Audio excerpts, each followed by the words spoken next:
South east West, this is my starting point. কি বলেছে, বিনয় moves towards south east, মানে কি স্ল্যান্টিং লাইন होगा না সাউথ আর ইস্টের মাঝখানে।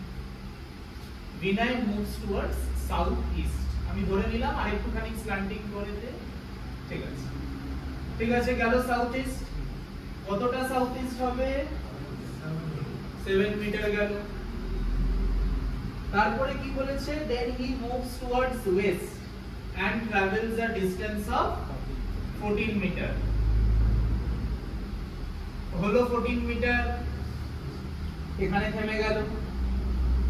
from there he moves towards northwest, northwest, তাই তো?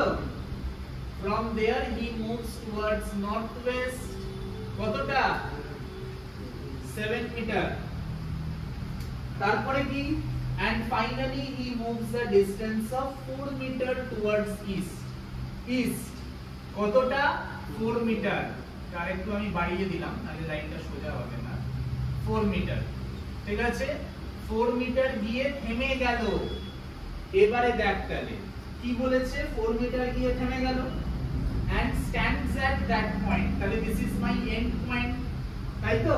this is my end point, this was my starting point, this is my starting point, this is my ending point. How far is the starting point? নিচের এটা কত? 14 metre. তাহলে উপরের এটা কত হবে?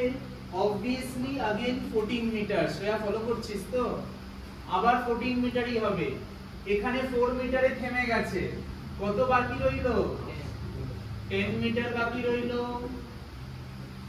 আর কি বলেছে? আর কিছু জানতে চাইনি। How far is the starting point from where he is standing now, direction জানতে চাইনি। খুব ভালো কথা।